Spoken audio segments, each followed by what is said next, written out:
So for those who weren't here, basically what we're doing is each week I'm just kind of sharing with you different techniques in terms of how people use numerology, in terms of, I guess you'd say, divination, or how they have applied it to everyday life. This is really not the real purpose of numbers. This is just an offshoot. The real purpose of numbers is actually understanding how number operates as a function, a principle, and a process within the divine or universal order of things. But, so the first thing we did is go over your life lesson dealing with taking your birthday. Taking your birthday number and adding up all the digits together, coming up with a single digit, and then reviewing what the significance of that number is to your life lesson. Last week we went over your soul number, where you took your vowels out of your birth name and then calculate the numbers based upon that. Now this week, the next extension is taking the consonants out of your name and then adding up the digits from that, and that relates to your outer personality. And so again, you take your sheet, just look at the bottom of the first page.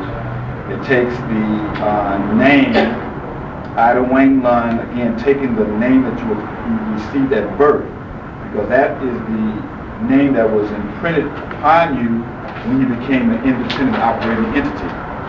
And then add the numbers to the consonants, and then add the total up, and then come out with a single digit, unless it's 11, 22, 34, 44, and then you can review what the different significance of the outer personality number is really all about. This is how your outer personality number indicates how you appear to others. It's not necessarily what you really are. The outer personality number also shows what people expect from you because of the image you present. The outer personality is similar to your, on your astrological chart, to your rising sign or your ascendant sign. So they will show you, you want to do some research and correlate the significance between the two and see how real it is in your own life experience. I'm not advocating using or not using them, just give you the information, and you have to really apply them in your own life and see if you want to accept it or not. It has to be real for you. So those who weren't here the first, or 2 weeks ago, I'll see if I have some of the handouts, because it gives you the,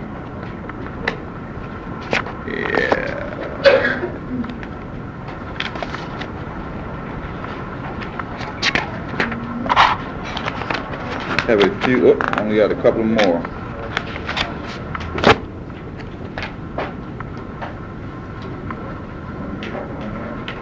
What it gives you is, you got one there? Oh, okay. It gives you the letters in terms of A equals 1, B equals 2. And basically all you have to do is take the alphabet, take the first 9 digits, 1, 2, 3, 4, 5, 6, 7, 8, 9, and go A, B, C, D, E, F, G, H, I, J, K, L, M, N, O, P, Q, R, S, T, U, V, W, X, Y, and Z. So A, J, and S is 1, B, K, T is 2, etc. So if you don't have that, you can figure it out for yourself.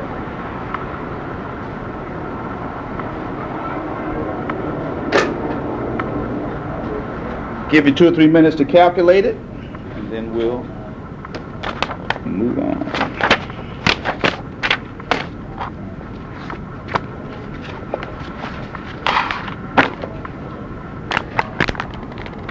Numerological, astrological symbols, and graphics.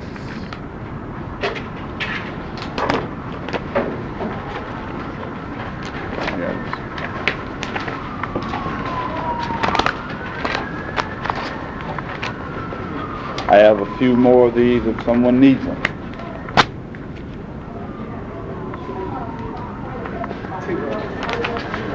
One, two. We're going to work with number 7, which will be a full evening. We're only going to be able to touch again on highlights. I highly recommend picking up this book, Curtis, Key to the Universe, he goes extensively into the number 7. I mean, he goes through all the numbers, but 7 is really full. It's full, so much information in here, we can't even cover all the information today. So if you really want to get into it, you definitely ought to pick this book up. Curtis, Key to the Universe. It's really a 2-volume set. They go from 1 to 10 and then from 11 to 22. But he also does the double numbers of 33, 44, etc. Then, of course, this other piece here, Sacred Science of Numbers by Corrine Helene.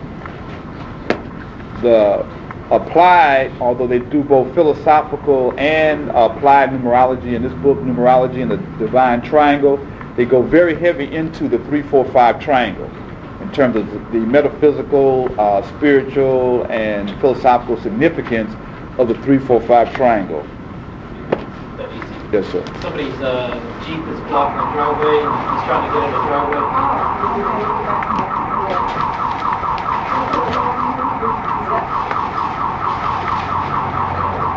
Okay, so if you turn to number 7, all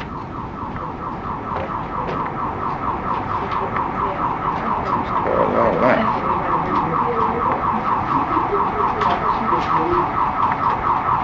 And the key thing is to focus in on the key words. Brother, y'all, there's noise today.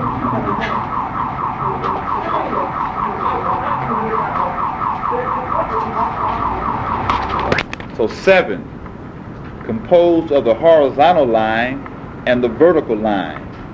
The number 7 indicates fallen man upheld by I am. This is one, again, I've given you various definitions of number from different schools of thought. So you can see how different schools of thought put their own little twist to it, but there will be a golden or common thread of common ideas or terms through each of those different systems, and that's the universal aspect. And the whole purpose is for us to get a more universal understanding of the underlying meaning of these various digits, really principles. So it says the higher and the lower cells are united in 7. Again, remember or keep these key words in your mind, because as we go through some of the more extensive discussions on 7, you'll see these same basic ideas reflected in these different stories. In this number we have victory, authority, finish, perfection, recognition, withdrawal. The number 7 signifies completion or consummation, which is probably this last sentence is the key sentence. The number 7 signifies completion or consummation. It indicates the beginning and the ending of a cycle.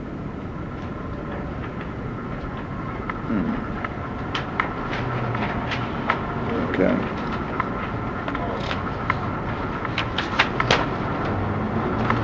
Turn to the last page.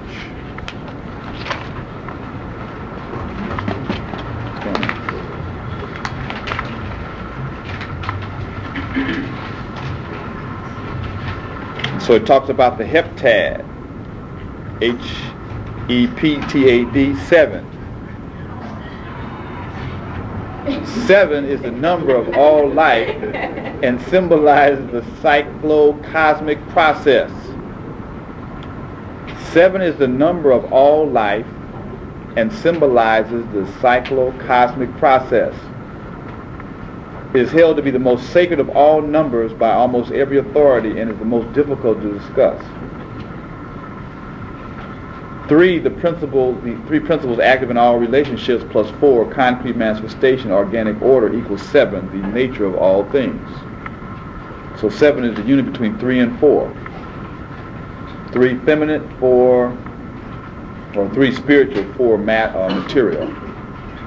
So the union between the spiritual and the material gives the nature of all things.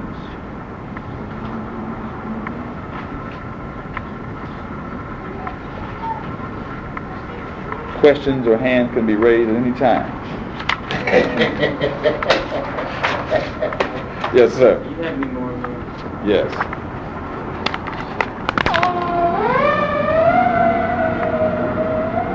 got police, we got fire, we got alarms, we got music.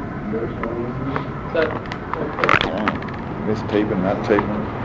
The one on number 7, chapter 24. Now we can go into that. On that? No. I'll have to get some more made up. See, y'all surprised me. One week we have 14, 15, next week it's 23. So you share with somebody. So this comes out of Key to the Universe. Number 7 is the festival day of all the earth, the birthday of the world. I know not whether anyone would be able to celebrate the number 7 in adequate terms. Comes from the Secret Doctrine by Blavatsky. By these 7 letters were also made 7 worlds, 7 heavens, 7 earths, 7 seas, 7 rivers, 7 deserts, 7 days, 7 weeks from Passover to Pentecost, and every 7th year a jubilee. The number 7 is the most sacred of all numbers, and for several reasons is so considered in all theologies. First, because it relates to the mystery of the manifestation of the Godhead.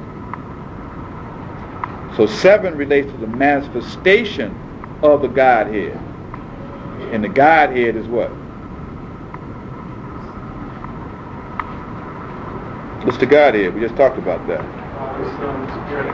It's the Trinity, the 3, right? They say it's the Father, Son, and Holy Ghost.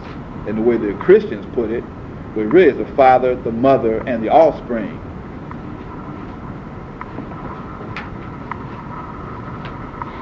So that's the Godhead, which is the mystery of creation. Second, because number 7 governs the equally divine mystery of gestation, of bringing things into form. And third, because it is a number of perfection. All the ancient mystery teaching agree that the divine brought forth the manifested universe through a deity having a 7-fold aspect, called in the Christian scriptures the Elohim, the 7 Elohim, or the sons of God, spoken of by Job. The Elohim are the spiritual progenitors of the 7 great creative rays, or hierarchies, which constitute the manifested aspect of the Godhead, and which are focused or embodied in the rulers or deities of the 7 sacred planets. What are they talking about? What do you think they're talking about? It says the Elohim are the spiritual progenitors of the 7 great creative rays, or hierarchies, which constitute the manifested or the material aspect of the Godhead, and which are focused or embodied. So that means that something is embodied, which means also that energy is focused through that in the rulers or deities of the 7 sacred planets.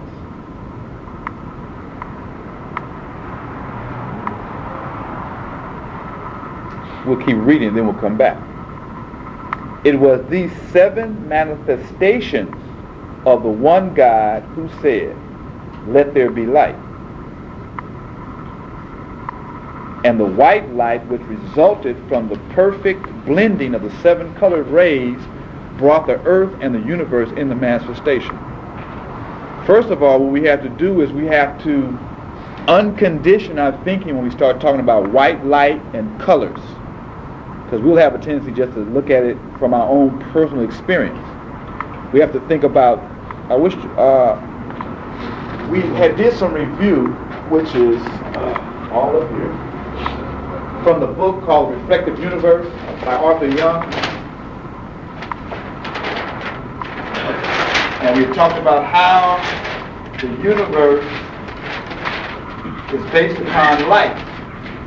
When we talk about light, we're talking about pure energy.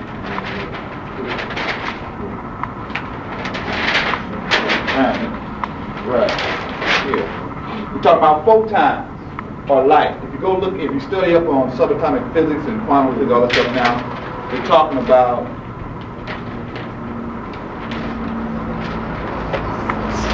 light or energy as the basis of light. So you had photons or light as the one, Then they broke into positive and negative particles. The positive and negative particles, which was two, then combined together and created atoms because you had electrons, protons, and neurons. Here you go to God here, right?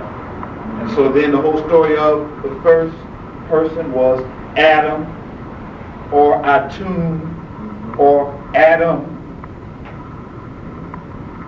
out of which all things were created. And so the atoms then combined together and created molecules, which is a four, which is the material. And then from the four, which is the cube, the square, the cross, spirit or light became imprisoned or trapped within matter. Because in matter, what? E equals mc squared, right? Energy can convert to matter, matter can convert to energy. So matter really is energy contract or vibrate at a slower frequency. And so then if light or energy is spirit or the God concept, then the light or energy in you represents the soul or the Christ. And if light has the potential to create the universe, that means inside of yourself you contain the energy of creation in you. And so then you have that potential in you, but you have to refine your consciousness so that you can release that energy. Because most of us are trapped in the lower nature. Physical body, we're into the physical thing. Our physical bodies are not in peak shape. We have the capacity to jump on this roof. We have the capacity to do this. Well, how many of us can do it? You have the capacity to slow your heartbeat down to almost what? One breath in 2-3 minutes. How many of us can do that? We have these capacities or these potentials, which is the noon in us. And so the emotional plane, the emotions. How many people are ruled by the emotions as opposed to control their emotions? And then your mind, energy follows thought. So how do you control your thinking? So that represents the cube, the square, that then imprisons the spirit or the Christ or whatever. All those stories are really talking about physics and metaphysics. But anyway, so I was talking about the light, right? And the Elohim, we're talking about the 7 Elohim, and we could get into a heavy thing just talking about that. We go further. Mm-hmm. Right.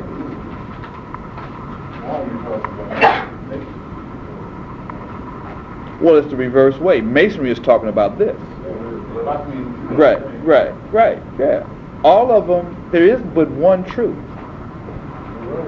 So all of them just have a different language to talk about the same truth. It ain't but one universe. It ain't but one source of life. It's like it ain't but one sun that shines on us all. But people call it different names. And people will fight and kill people over the difference in the name, which is insane. Right. Because it's the physical expression of the force of life. But it is not the source itself. It's only the physical expression of it. But anyway, I'm just trying to bring, the thinking, and showing you how all these scriptures and these religious texts are talking about physics and metaphysics. It's talking about science, but not the one-sided science that the Europeans look at.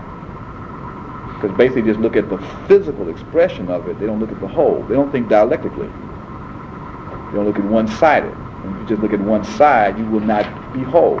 And you will be out of harmony. And your stuff will not be in balance, so it's not going to last. So, as we have said elsewhere, at the first rebirth of our earth, they got a little key thing in there on you. For the law of cyclic rebirth applies to planets and systems as well as to men. When they talk about men, they talk about people. It was brought into manifestation or created by a ray of pure white light from the absolute. penetrating the chaotic debris of previous world periods. This same event happens every morning when you wake up. As you become awake and become conscious, your consciousness now has to deal with whatever residue is left over from your previous days. So if you can clean up the residue from your previous days, each day becomes a new day with unlimited potentiality. That's why they have you do an evening review. Well, the system we have, you should do an evening review. You should review your day and go back over your day and see when did you get out of harmony? You know, when did people affect you and make you go off? When did you get stressed out? Or when did you start tripping or whatever? When did you lose control in various ways? What triggered that? Because then you can review it and then learn how next time not to go off as much. And over a period of years, eventually, when the event happens, you will be so in tune. When you feel yourself getting out of tune, you will put yourself back in balance automatically, as opposed to going off and have all these crazy consequences and then have to say, oh wow. That's why practicing it every day, you'll feel it coming. Eventually you'll feel that I don't need to go this way. I don't need to engage in this conversation. I don't need to purchase this. I don't need to walk down this street. I don't need to be here. You'll sit somewhere and say, it's time to go. But then usually your mind will say, oh, da. And you go out in your car, it's got a flat or, whatever. But I'm just saying, it's there. And what you have to do is start cultivating that. And the thing is getting the debris out the way. That's all that psychic junk, anyway. What I'm trying to show you is also how, when you talk about these philosophical concepts, you can apply them personally in your life. And that's where it becomes operative. Back to masonry, speculative and operative, is when you can apply this stuff. Okay. As the ray and light is consciousness in us. So light reflects as consciousness in humans. In animals, it's instincts. In plants, whatever it may be. Because plants, they also adjust to circumstances, and there's intelligence in there. So light is intelligence. There's knowledge in light. Light is intelligent.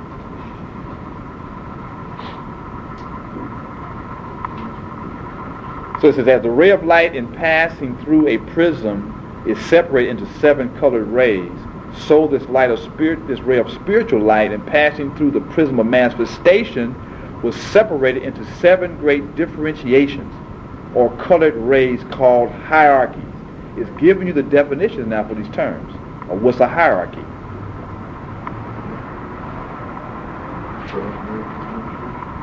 Hierarchy is like an order. The Hebrew word used in Genesis and crudely translated God is not only plural, being the plural form of Ilha, E-L-H, but many later references to creation also refer to the same God in the plural, showing plainly that the sevenfold nature of the Godhead was clearly understood by the writers of the various books of the Bible. For instance, let us make man in our image, after our likeness. And the Lord God said, behold, the man is become as one of us. Well, because they got us thinking that God is a white man up in heaven, so you say we must have been created in his image, and if we don't look like him, we must be cursed then, huh? Yeah.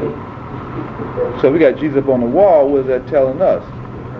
Hey, that's perpetuation of inferiority complex, subliminal mental slavery. Yeah, but Christians say it doesn't matter what color it is. Well, then why is he any color? Well, I'm saying Christians told me it didn't matter. That's because that Christian don't know their history. And then the Christian in denial, because then if it doesn't matter, then why is it white? See, why don't they have black ones and Asians and Indian ones? See, But again, see, it's dialectical thinking. When you start dealing with dialectical thinking, then you got to look at the whole story. And that's what they don't want to do, because then I got to look at the whole story all around, which then goes into, what are we doing? Where's my money go? Where's the government doing? What, That's the reason they burn in the churches now? I think that's just these crazy white people dealing, they trying to go back to the old days of the Klan and that type of stuff, to try to put fear and stuff in one sense, but it could be also, some people say, it's the other folks trying to stimulate race war and that type of thing, as a diversion to what the real deal is, which is a multinational corporation. I mean, my question. Right. Usually it is. You got is that okay now? Just like this class is here tonight, there's classes like this all over this country, right? Right, somewhat. Okay. Yeah. So knowledge is spread. Oh yeah. Okay. And even some of these old backwater that preachers, Right. are being cut.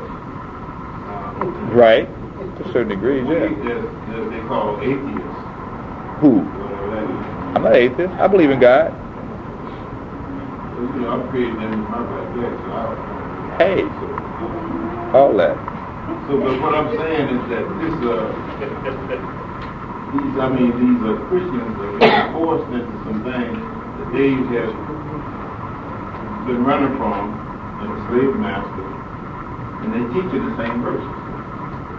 It's amazing how when you go to church and you hear the same thing. I heard the same thing last night at my grandson's graduation that I heard when I was a kid the same age. Right. So I've been claiming that these plans were not just plans. I wouldn't be surprised if one of them Jewish brothers that they pay money and things like that. Could be any of that. Because the key thing again is it's not the physical form.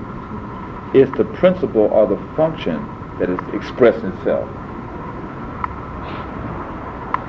I mean, really get into it heavily. I mean, they talk about this is God's house. This is God's house. That ain't no different than your house, that you sleep in every day. So all that's still like off. But anyway. Here we're talking about the 7 Elohim, which really represents the 7 divisions of energy in the sevenfold expression. And we're going to see how that sevenfold expression is throughout nature until we keep moving, because we can get to a lot of detail about all of this. Well, I'll read this part right here. So we're putting a tape plus. It introduces you to some common names that are equivalent in different systems. It says the Elohim are 7 in number, whether as nature powers, gods of constellations, or planetary gods, as the Pitras and patriarchs, Manas and fathers of earlier times. The Gnostics, however, and the Jewish Kabbalah preserve an account of the Elohim of Genesis by which we are able to identify them with other forms of the 7 primordial powers. So the Elohim relate to the 7 primordial powers or the 7 different divisions of energy. The names are Idaboth or Jehovah or Jeel, Sabaoth, Adonai, Elios, Orius, and Astaphanes. These looks like Greek equivalents. But look at what they really say. It says Ildaboth signifies Lord God of the fathers. That is the fathers who preceded the Father. Now go back to Memphite theology. It'll clear it up for you every time. So in Memphite theology, who was the father? Ptah. But who preceded Ptah? Ptah came out of the noon. And what was resident in the noon? Chaos. you had the 4 pairs of pre-existing gods who are not visible. So then you read this. What does it say? It says, Ildaboy signifies the Lord God of the fathers. That is, the fathers who preceded the Father.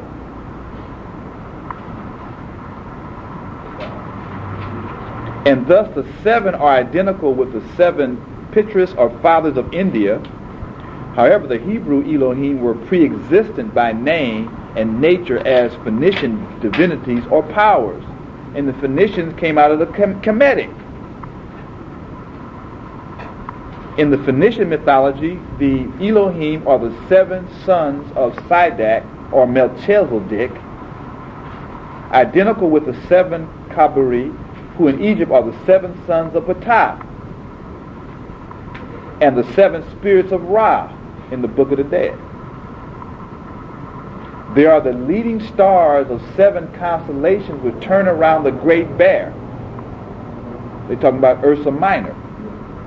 If you go back and read Churchward and Massey, he will show you how the original terminology and language grew out of the whole concept of the measurement of time.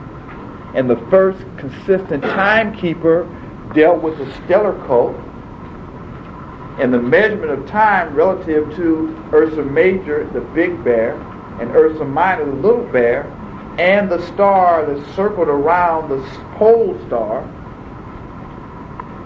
at the center of the universe, that became the definition for divinity or stability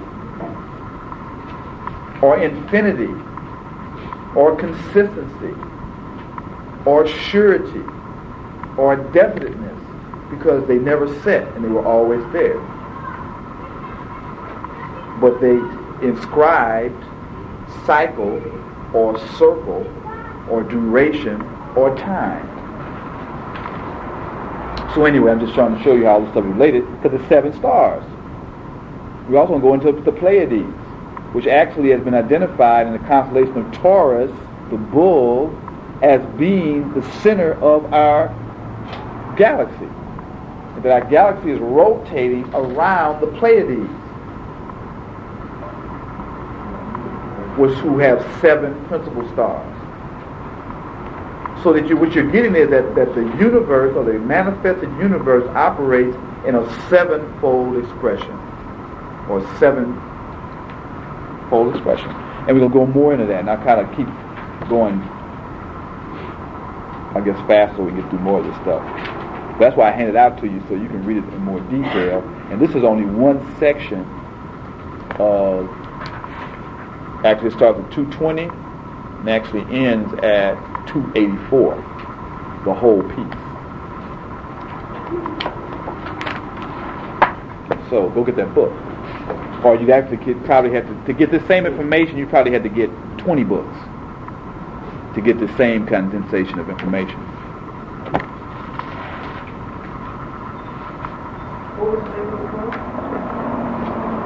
The Key to the Universe by Curtis.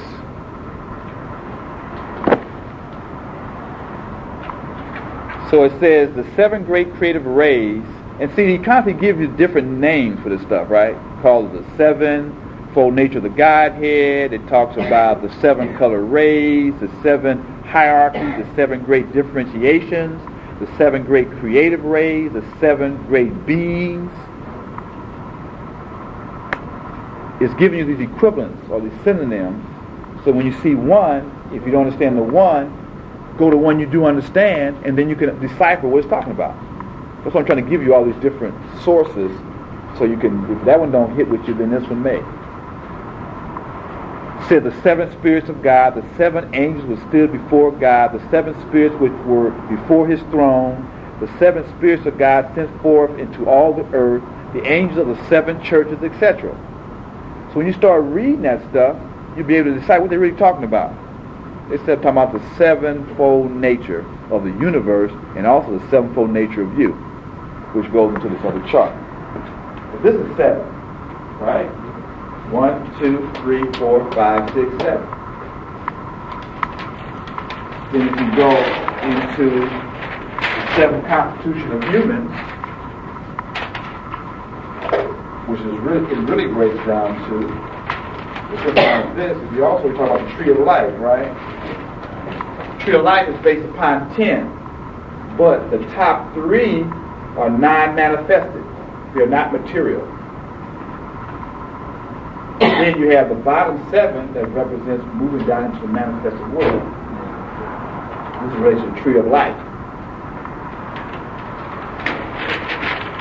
Then the sevenfold constitution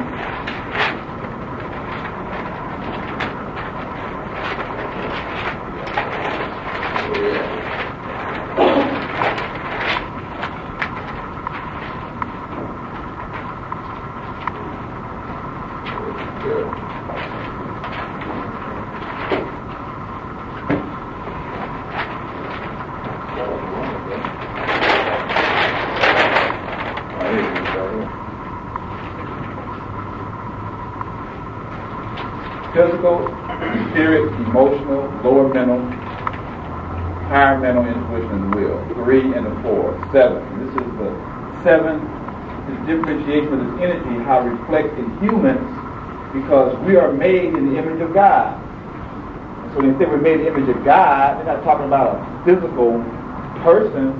They're talking about the same principles that operate in the universe operate in us. So we're made in the image of God.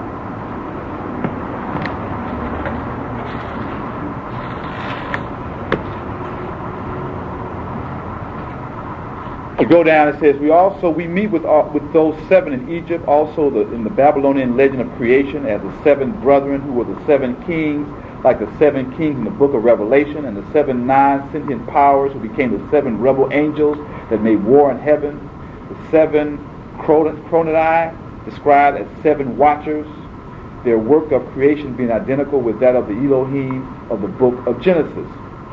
It says number 7 is a symbol which refers to these creative hierarchy. Something of their potency and power inheres mystically in it, in the 7. And since this number has been and still is connected with deity in the thoughts of many races of mankind throughout the ages, a great power and force has thus been generated and attached to it, because energy follows thought. So if different words relate to certain different energies, when you entertain those thoughts in your mind, you also generate that kind of energy in your system. That's why certain words can either heal or disrupt, because they have a certain vibratory rate, and by you holding that thought in your mind that is vibrating at that frequency, and thus it affects your system.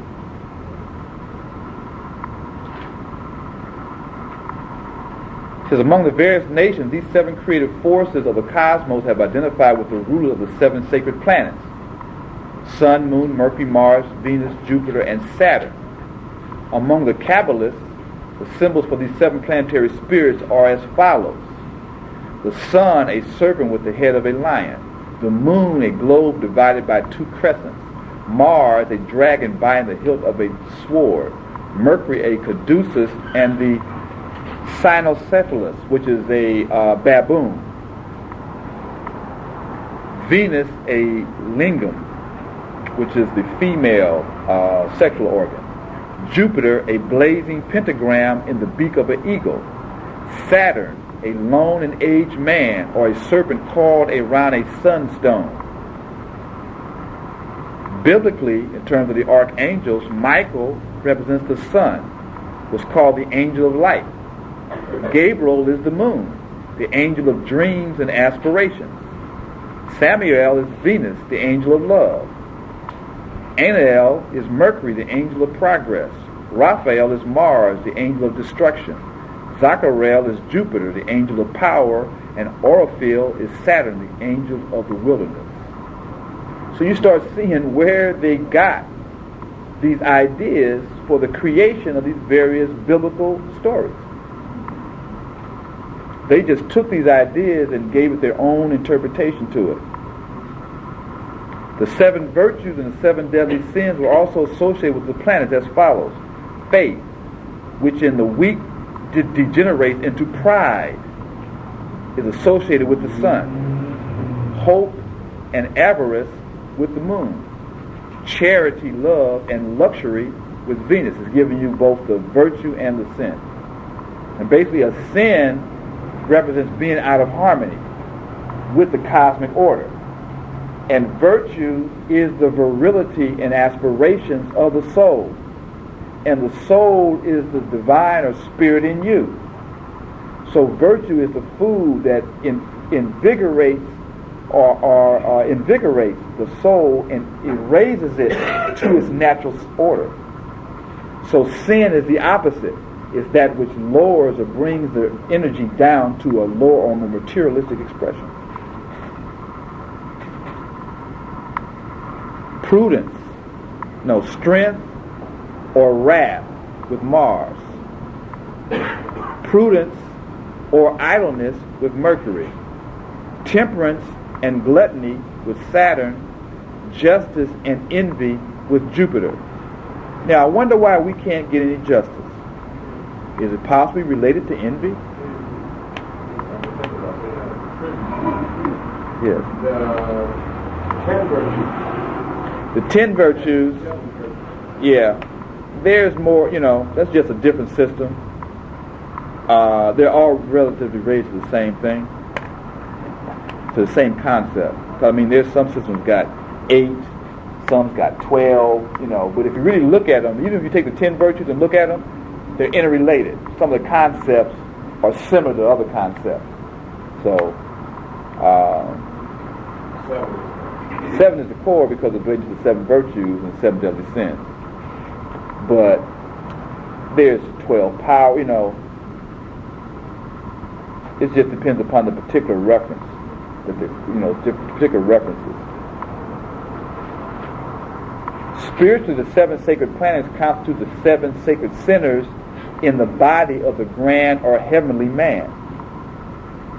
Now keep the concept that we are the little God or the little universe, and the greater universe, the physical universe, is the grand man or the grand body. And that we have equivalents, because we're going to get to the 7 sacred centers in our human body, and the 7 seals, the 7 books. All those things are talking about the same thing. The 7 energy centers in the human body, which relate to the 7-fold constitution. So it says, spiritually, the 7 sacred planets constitute the 7 sacred centers in the body of the grand or heavenly man, all receiving their life force from his heart, just as physically they receive their life force from the sun and send it forth again tinged with something of their own color and characteristic vibrations. Hence, man or humanity is a microcosm or a little reflection of the macrocosm. Humanity also has 7 physical, 7 astral, and 7 psychic centers within, I would say, our body.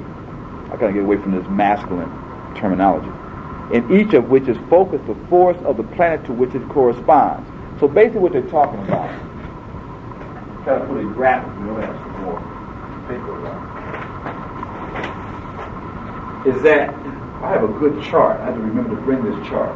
Because basically it says that you have force or power that is coming out of the blackness, right?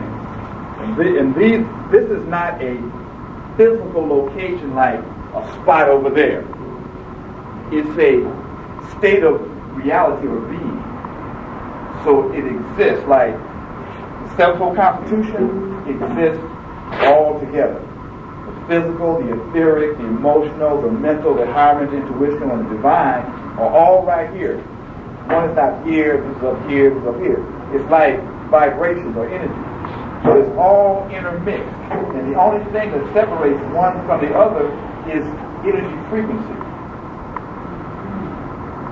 That's just like if I could vibrate fast enough, I could walk through that wall.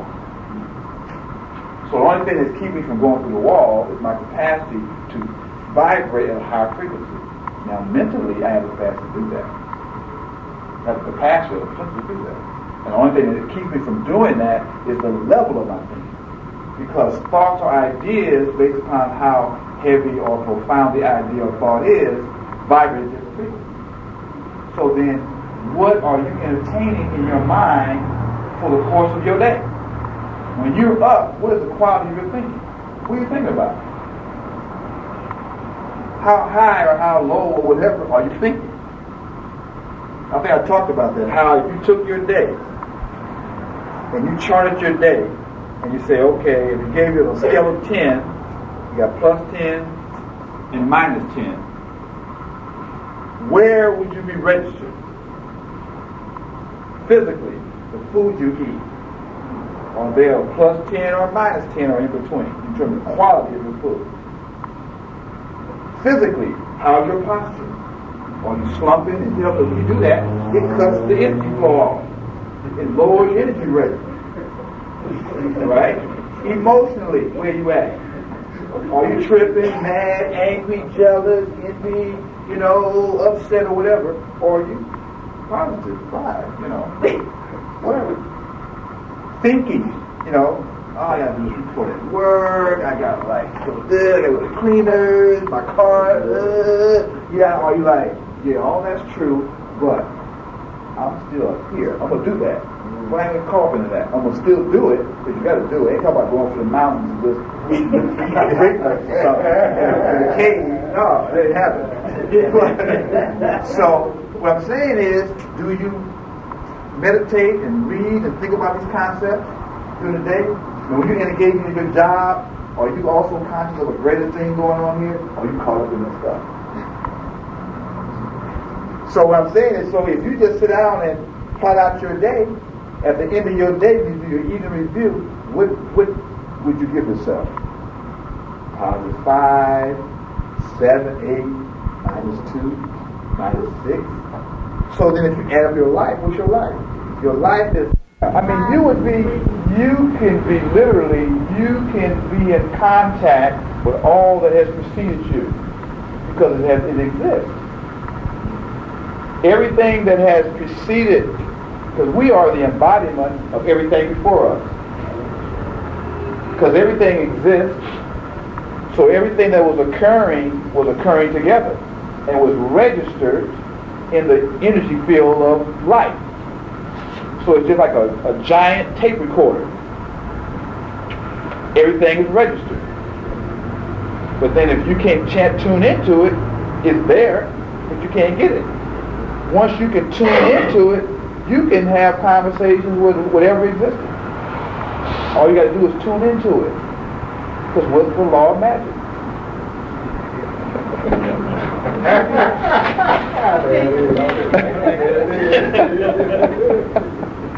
For those who don't understand what I'm saying, need to review Stolen Legacy and understand the definition for magic.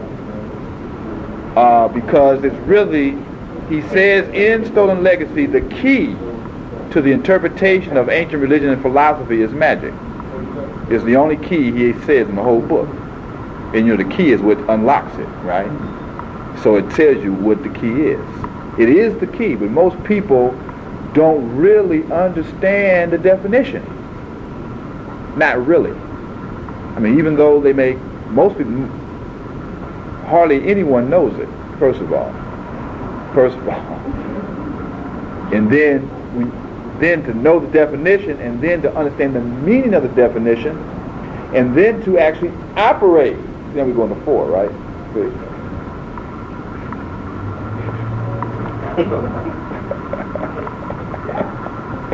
Isn't it great? Okay, let's keep going. I can carry it. Sometimes it all starts gelling, right? I start going off. So it's like, yes, sir. Yeah, Cosmic Records, Levi. Cosmic Records, right. Right.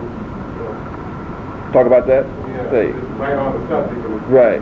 What he's talking about was like, there's a book called The Aquarian Gospel of Jesus Christ, where, what's the guy? Levi was supposed to have tuned in to the Akashic Records.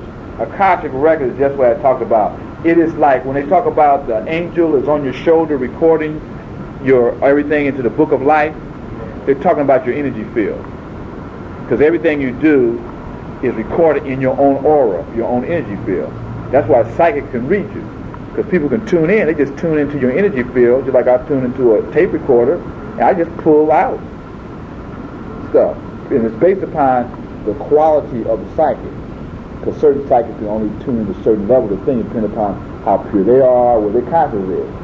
But they say in the age of Aquarius, in the future ages, we'll eventually elevate our consciousness. When we walk in, we can just read each other. I'll know where you're coming from, because I will be able to see your energy. You can't hide that. See, you can smile all you want, but I can see the dark spots and stuff happening. I say, oh no, this guy here is faking, whatever. But and then when you start tripping in certain ways, the different chakras will become more vibrant based upon where you're focusing your energy.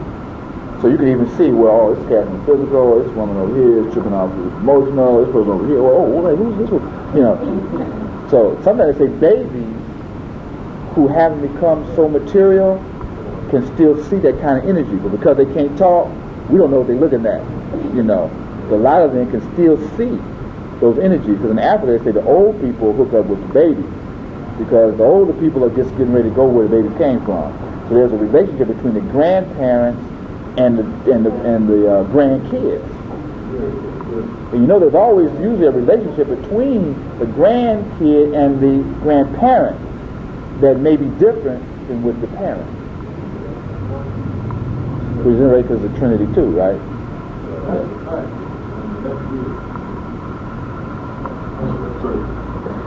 Yeah, I see my granddaughter and my wife. Even that. That's a whole thing. With my parents. My dad said,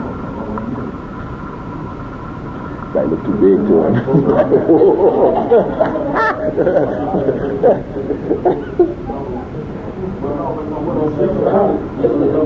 It's about I'm law and order. I don't let certain things do certain things. But with my granddaughter, it's the whole thing. But I did something to her that I didn't even want with her father.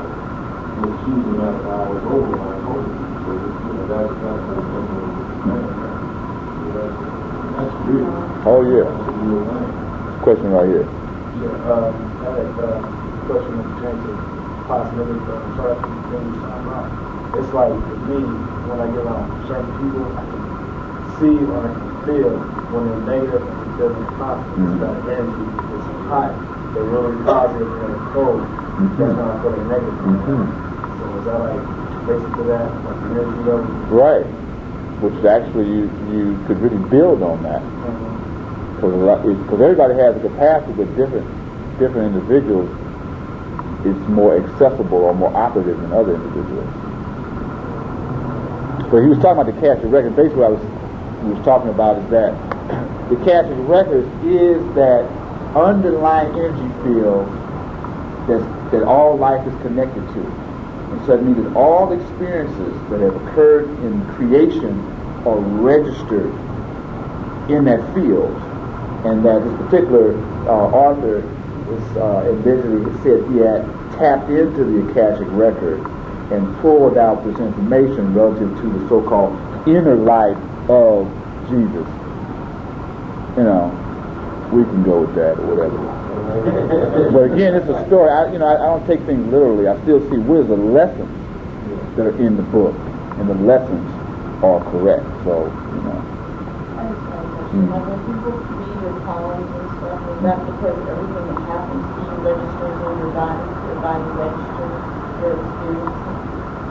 yes, and then I haven't really studied palms a lot, but all your nerves terminate in your hands and your feet, and so everything that is in your body is an expression of your particular energy and life pattern. And so then, so certain lines and do indicate certain things. And people have studied this and came up with the pattern. Like you can look at your eyes for stuff. People can look at your body type. People look at how you walk if they're trained. Like they was talking about in Healing Drums, how drummers can come up and watch you dance and tell you what type of work you do and what particular problems you have. Because remember we talked about last week how physical expressions and gestures reflect your inner self. So because we don't relate to that, we don't study it where we really understand the science of it. You kind of have like a small understanding of it. It's like when you see someone walking with their head down and just Right. looking very like Right. insecure. Right. Right. Right. And maybe being into that. Oh yeah, it can be fine. It should be good. But yeah, it says that nothing occurs in the universe by chance. Everything is significant. You just don't know how to uncover the meaning of it. So let's keep going. Blah, blah, blah, blah, blah, blah. Where are we at? Up here. 7 virtues, 7 sacred planets. Okay. Talk about the 7 centers in the macrocosm and the microcosm we're at. And we got into these are the 7 portals having 7 golden keys referred to in the voice of the silence, which man must guard and learn to open and close at will.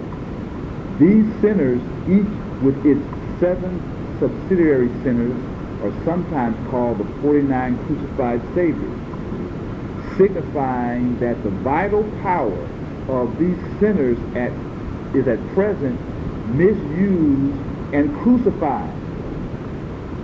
And ere they can become man's saviors, they must be resurrected from the tomb of matter and made to function in a higher state. They are called the 49 fires because their light guides man to Superman. In the realm of other physical expressions, we again find number 7 ruling creation and manifestation. The one white light splits up into 7 colors of the solar spectrum: violet, indigo, blue, green, yellow, orange, and red, the color of the rainbow from which all other colors are produced. Since each manifesting vibration has its sound as well as its color, we naturally find that the musical scale is composed of 7 notes: do, re, mi, fa, sol, la, ti, do. The next do completing the octave and beginning anew. And it talks about 7 representing beginning and end. Because once you finish the 7, the 8 represents a 1 in that 7-fold nature. Right. 7 is completion because the 8 represents another cycle in this context. Because then 10 represents completion on another level. 9 represents completion on a spiritual level. Where 7 represents completion in the physical world.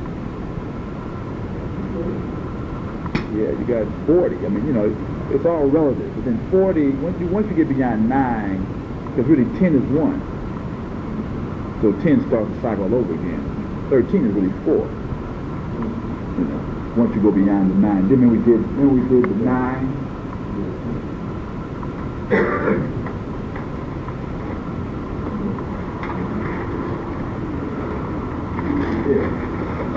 The 9. 0 through 9, if you do it dialectically, right, reverse it, you go from 9 to 0, if you add up all the digits, you get 9. If you add all the 9s together, you get 90, which is 9. Then I got 99, which is 18, which is 9. And then 9 times 9 is 81, which is 81 is a 9. So the 9 are the prime digits of the universe. But then you go back into Nephi theology and it talks about Atum and the 8 created God, which represents a 9.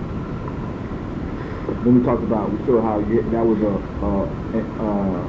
inversion, right? Because in the noon you had 4 pairs of God, which was 8 plus Patah. Then, so that's in the non-manifested side, non-being. Then in being, you had Atum, which represented life or consciousness. And then by naming the parts of itself, brought the gods into being, which became 8 and 1 and 9. So basically talking about unconscious and conscious. what you said? Yeah, you got the 4 sets of gods in a 2, so that's 9, right? Right. Or in the new one, sorry. Right. In the noon, you had 4 pairs. And then you had, So in 9B, you had 4 pairs. I forgot the exact name, but they said 4 pairs, and they were related to frogs and snakes.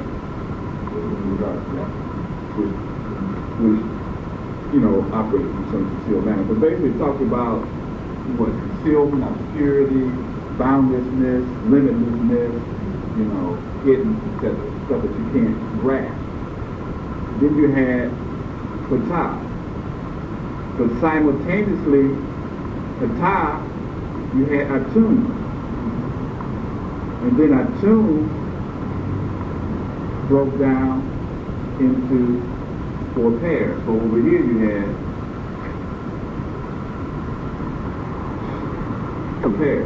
Right here, non-B, or non-manifestation, manifestation. So when you put them all together, 9 and 9 is 18, which is a 9. Because the tree of life is 10. Right. But the 3 are not manifest. Right. It's not true. They only did the 7. Did well. 7 manifested, right. But 10 in the whole tree. 10 in the tree. Right. But then you could see, now we start looking at these different systems. These different systems came out of a certain time and space. So to understand the system, you have to understand the time and space pattern that created that system, because it's out of human experience now. Which means now you have to understand the human experience that formed that. Because if you go higher than that, it's the one, same thing. So say if you were young, how you interpret something one way, 20 years later you use the same material, you're going to interpret it a different way. So the conversation is going to be different, but the material is the same. But that represents the human evolving and our consciousness changing, so then the conversation changes.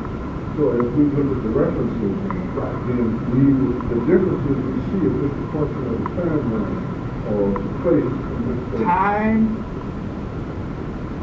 space, pattern creates consciousness. For being, self, consistent. Time, space, pattern creates consciousness.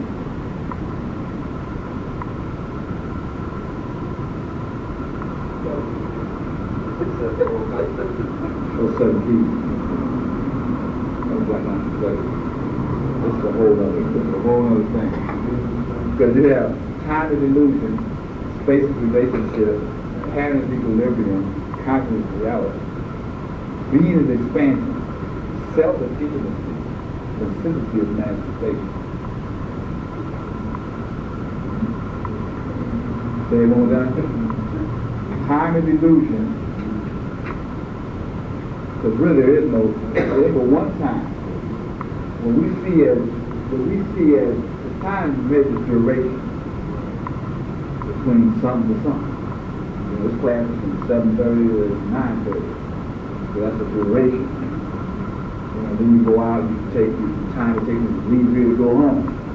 Time you go out the car, you get in the house. Time it takes you to cook the dinner. But then if you go up to God consciousness, everything that has happened down here is one. It's all one. To God is all one. Because our consciousness is limited, we break things up in mistakes. Of course, an illusion is one thing. Right. Space is relationship.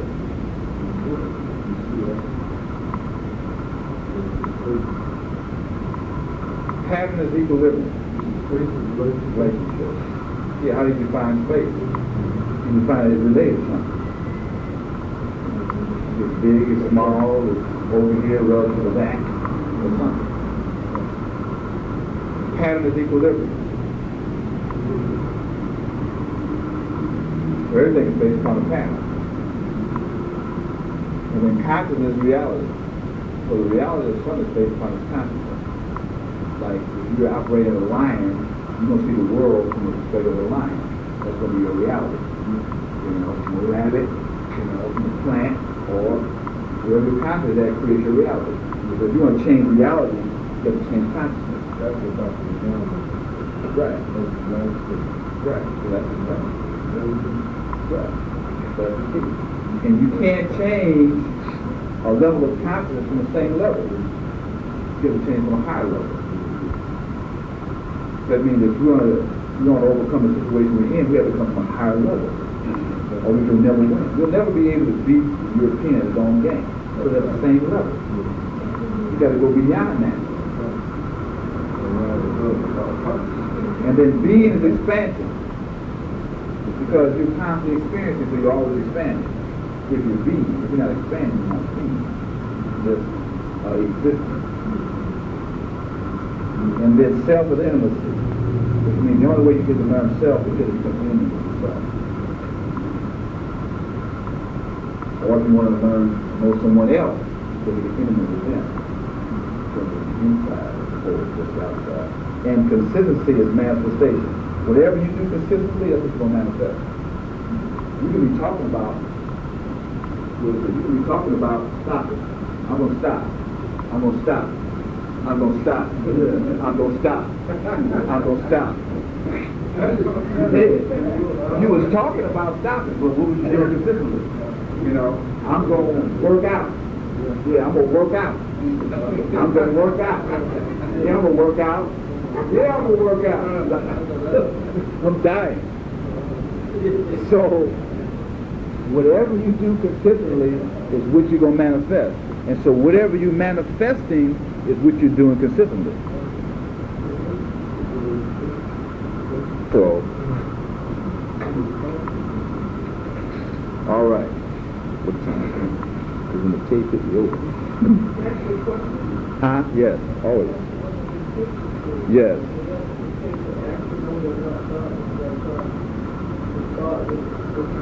Energy follows thought. Right. But it's whatever you actually manifest. Well, yeah, but see, but no, I think it's a difference between, see, you have, what do I want to say? I want to say you have what you hold, well, what do I want to say now? That's a good question. Because you have conscious thinking, what's in your conscious mind, and you have more what I would call subconscious, in terms of what's really deeply, what you're deeply, and so not what you're saying, but it's what you really believe in. And so in terms of manifestation, if you keep on saying, I'm going to work out, and you never work out, it's something else, it's some other thinking that's there. You know what I'm saying? Because if you were sincere about that, you would start trying to do it. So by you not doing it, you're not saying everything, or you're not making everything conscious that you're thinking. Just like somebody can say, oh yeah, I can do it. Yeah, I can do it. But then behind your mind, you like scared on the way. But you may be in denial. So you don't want to bring it to your mind, because to bring it to your mind, then you got to deal with it. So you keep trying to talk loud to yourself about it, but in reality, you don't really believe that. It's like, I'm going to be a doctor. You're not taking no science classes. So that's not the real thinking. That's just some conversation that you're going. It ain't the real thinking. So it's a difference between just thinking and conversation. It's like, I'm conversating, oh, Captain Hackett, yeah, baby, I love you, sure do, on his mind, he's like thinking about 10 other women or whatever. So the conversation is not the thinking.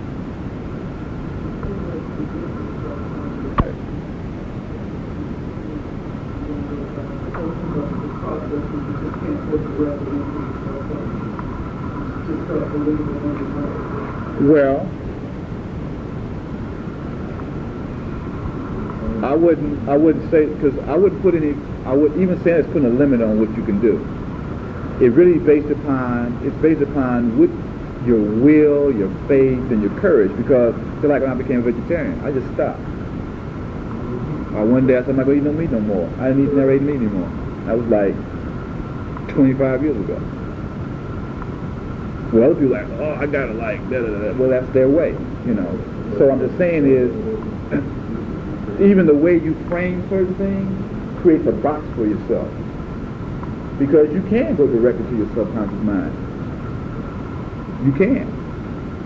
Now, when I say you can, I'm talking about you have the potential, the power to do it.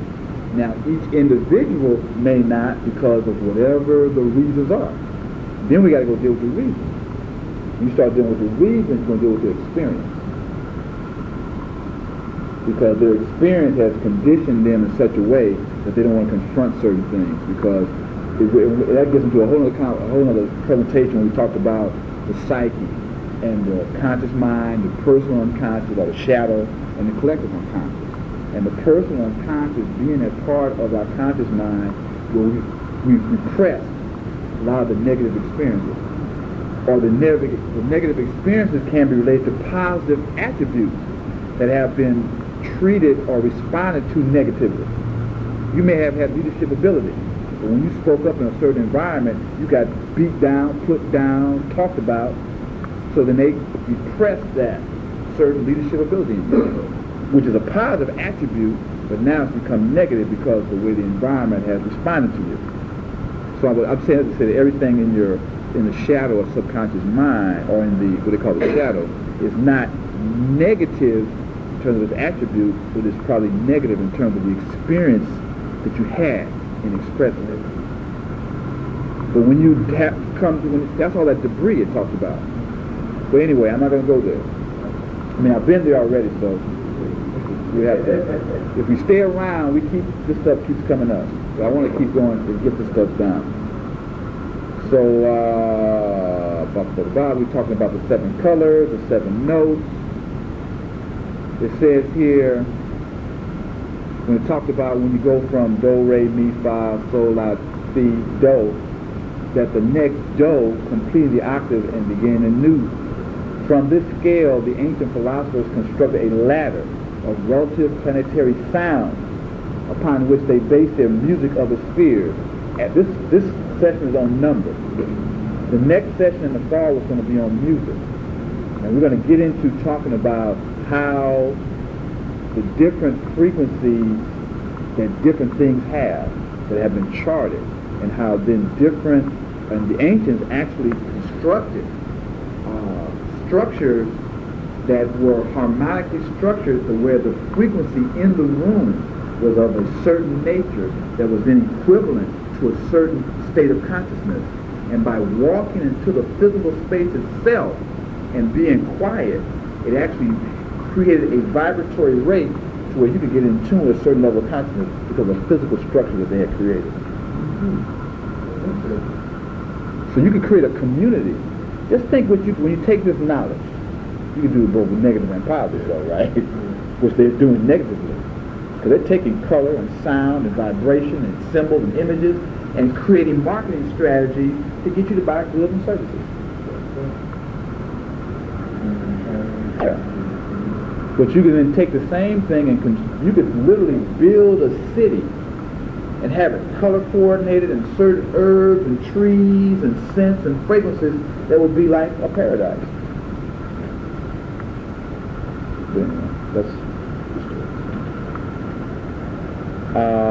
Okay, this scale is made up of 7 true nature tones which compose the sacred word by which all creation was called into manifestation, and are not the notes of the modern musical scale, which is well known, do not give the mathematically correct number of vibrations, but are slightly modified to suit modern methods.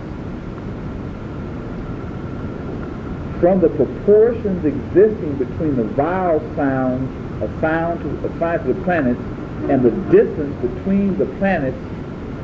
The distance between the planets were estimated so accurately that by the ancients that they approximate very closely to the biggest claim as a result of modern science. And then they give you the planets in the chart. The moon is A, Mercury is E, Venus is double E, Sun is I, Mars is O, Jupiter is U, and Saturn is double O. And so moon is C, Mercury is Mi, Venus is La, Sun is Re, Mars is Do, Jupiter is Sol, and Saturn is Fa. Moon is violet, Mercury is yellow, Venus is indigo, Sun is orange, Mars red, Jupiter blue or purple, and Saturn green. Sometimes Saturn, the moon is green, and then Saturn is violet. So you have different systems also. Now listen to this. It says, the best psychics, as shown by Galton, can also perceive colors produced by the vibration of musical instruments. Every note suggests a different color. As a string vibrates and gives forth an audible note, so the nerves of the human body vibrate and thrill in correspondence with the various emotions on the general impulse of the circulating vitality of prana. Prana is the life force, thus producing undulations in the psychic aura of the person, which results in chromatic effects. Of course, if you decipher it, basically what they're saying is that you can play certain sounds which have a certain vibratory frequency, which then creates a resonance in your physical organism that then has a corresponding effect on the physical organism. It says perception is located in the aura of the pineal gland. This is a very heavy statement here. Because if perception is located in the aura of the pineal gland, what happens when your pineal gland is calcified and can no longer vibrate? Your perception then becomes diminished, and you only can perceive things at a very low frequency.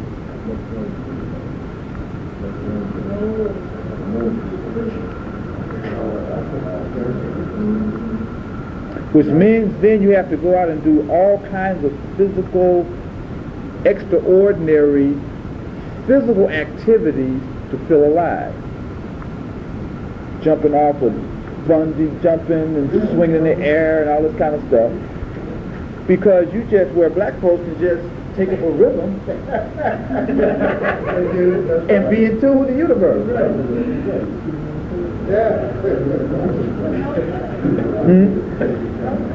No good. Well, you know them with endorphins and stuff is produced. Everything that humans produce mechanically is already existing in the human organism. All we are doing is projecting what already exists in us already. So because the European's perception has been lowered, that's why he's mechanical. He has to experience it through making it mechanical, which where the African people of color, because of the maintenance of the melanin, they can experience it directly, which can become a hindrance in a materialistic world, because you're not driven to have to manifest it mechanically, because you can experience it.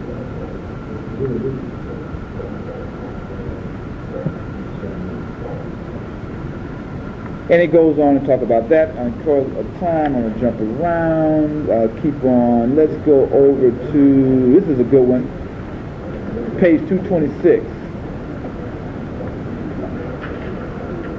Oh, yeah, we're going to jump around a lot right now. We're just touching some key points. You got some material so you can read. You might have all these things, so I don't know how many you got. What's your last page you guys got on yours? 225 your last page? No, 235. Okay, that's good. We'll go to try to get to 235. Okay, so on page 226 it says, these notes represent lines of force emanating from the sun. Each of the 7 energies of different frequencies, one of which is picked out, focused, and concentrated by each of the 7 planets, and again set forth. Basically say because of the nature of the physical, well really in actuality, the 7-fold nature of the universe actually coagulated the planet around that particular energy, as opposed to the planet existing first, because everything physical is a function of a metaphysical or spiritual foundation. So the pattern already existed. If we go back, I think, page 104 in Stolen Legacy, when we talked about how things come into manifestation. First is the idea. Then you have the material of the environment that it has to work with. Then it's the process of bringing the idea, brings the material together to fulfill the potential in the idea, moving towards the ultimate goal, which is to bring simple into complex, to make unconscious conscious, to bring non-being into being, which is a function of the seven we start off with. So our universe, if we look at it, we say, wow, everything is flipped into sevens. That's because the nature of coming into being is a function of seven. So as the universe itself started to coagulate and form itself, it formed itself around a sevenfold pattern. But then a European look at it and said, oh, well, it's 7 of these and 7 of that and this and this and this and that, and won't even assign anything greater to it. Although now, because they're starting to develop mechanical mechanisms to extend their own physical senses, they're starting to witness the metaphysics of the universe. And so now you're seeing the modern world is starting to then come back in alignment with the ancient world, where the ancient used superphysical psychic capacity, where then the Western world went the opposite and did it through mechanical devices, but they're coming up with the same conclusion. But then if you talk about the South and the North, the East and the West, the material and the physical, then you talk about the two, now moving toward the three, which then means the three represents a unity or a completion, which that's where we're moving. We're moving to the third force, which is the synthesis. The unity between the two opposites now coming in. So also in the world, we talk about now the female having to come forward and get their rightful place in the social order thing, if there's going to be order or harmony or balance or equilibrium or health. All these things are equivalent. So it then lets us know, if we've been talking about creating a society that's going to truly be healthy, harmonious, all the kind of things that had to be put in place. So then how are we educating people? How are we educating males and females? Most of our males are still caught off into this hardcore, macho type of mentality, which means we're always going to be out of harmony. Now you're also getting the females that are starting to model a lot of the same thing. Right. Which then lets us know what the reference point is. Because consistency is manifestation and conscious reality. So then we let know what people's conscious is at by what they're manifesting. So the only way we're going to change is we have to change the experience, because experience is self. So we have to change the experience to a different level of consciousness. And eventually, experience creates memory, which creates habit, which changes behavior. Right. Which creates habit, which changes behavior.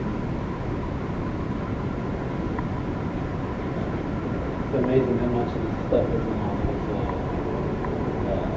these books, for these waking the chakras in and all that stuff. Right. Same basic concepts.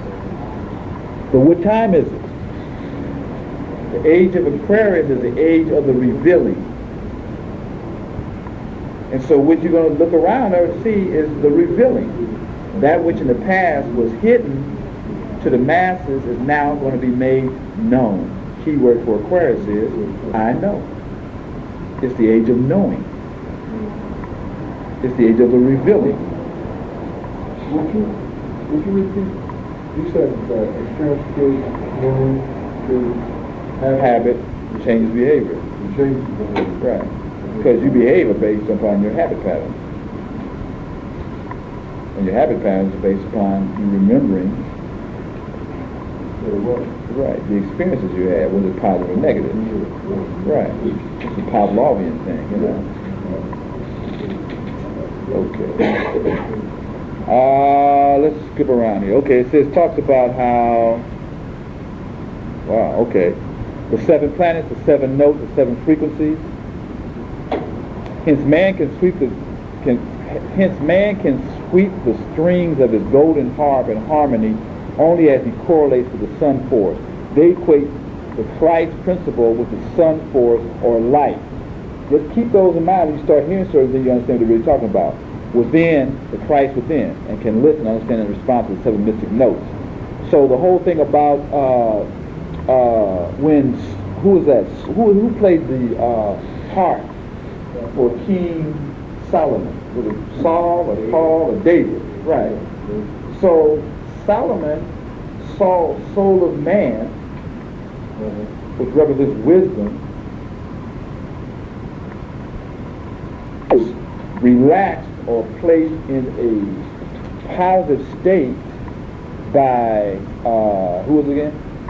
David playing the harp or the lyre, which is 7 strings. But Solomon represents the wisdom or the soul in man. So then you bring yourself into a harmonious state by the proper expression of your 7 energy centers. But they got somebody thinking that somebody came in with a harp and played. Now they got people who come in with a harp and play and make it sound good, and we'll put you in peace. But that ain't what they're really talking about.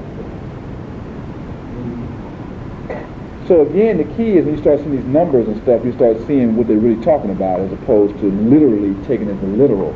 Although literally, if you do play music instrument in a very harmonious way, it will make you feel peaceful. But that is the point. That's not what we're really talking about in terms of the Bible, because the Bible is a mystery book of initiation. It's actually outlined the process of initiation of how how humanity fell from grace or from unity with the one God concept, went into involution, into dense matter and generation, and how the process for regeneration or reunification with the one, or going back to heaven, or union with God, blah, blah, blah, blah, blah. Everybody tripped out. Page 228. The time is running out. Yes, everything was in the noon. That's where it all started.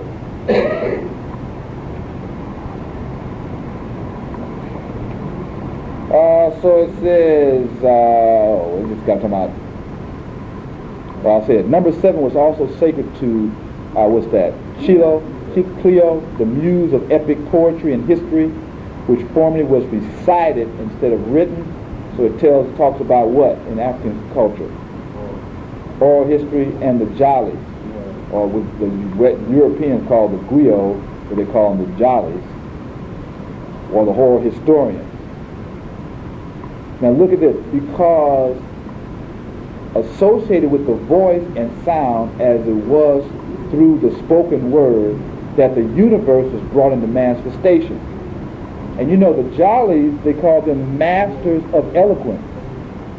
It wasn't only that they could just remember, but they had the mastery of the spoken word.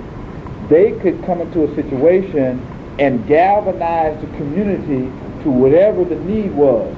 If it was sorrow, then everybody would be crying and moaning. If it was war, everybody would be fearless. If it was time to go to work, everybody would be hyped up to go to work. If it was time to party and celebrate, everybody would be partying and celebrating. But it wasn't just the spoken word, it was also the rhythm and the music and the song. But the key was the mastery of eloquence, which gets into rhetoric. So when we go into rhetoric, we're going to get into the whole issue of the mastery of the power of the word. But see, what is all this? This is 7 arousing sciences. All right. But back to its original meaning. So if we have an educational system where we are becoming well-grounded into the both outer and inner aspects of the 7 arousing sciences, you will have a people with the consciousness to create that level of reality.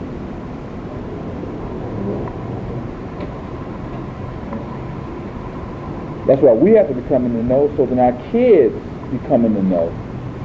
Because 2025 is really where the major transition is going to hit. So we should be building a whole force of spiritual warriors, male and female, that are really ready to be leaders, light bearers, the light. Anyway, I'll get off of that. They talk about the 7 root races. I'm not going to talk about the 7 root races, but look at the bottom of, go to 230.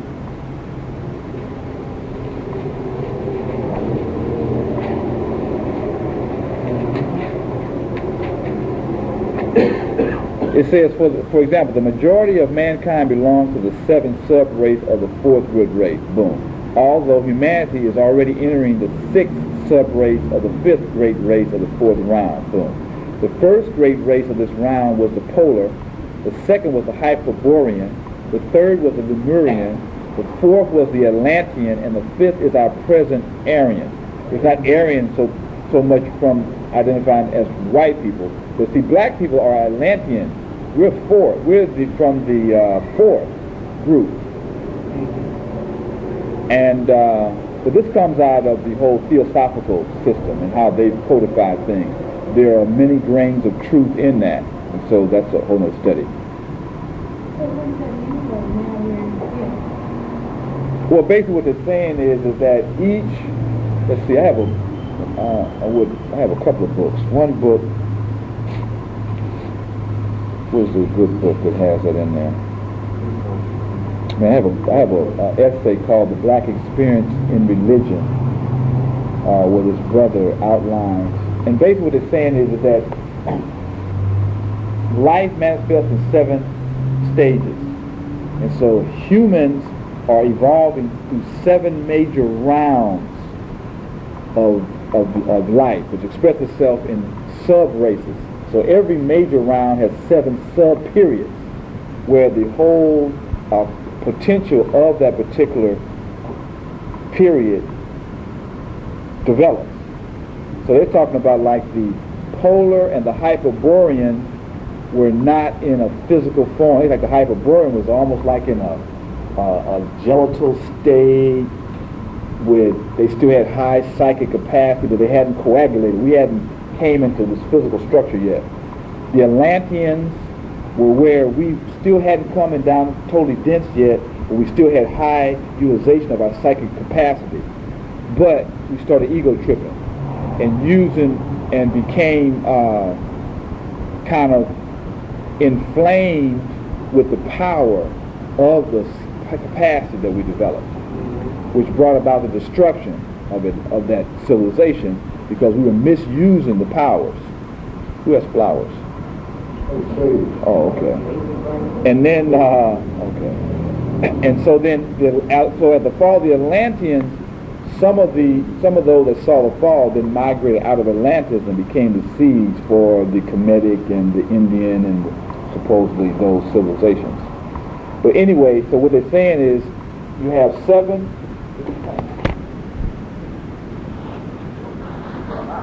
1, 2, 3, 4, 5, 6, 7. So the first one has 1, 2, 3, 4, 5, 6, 7.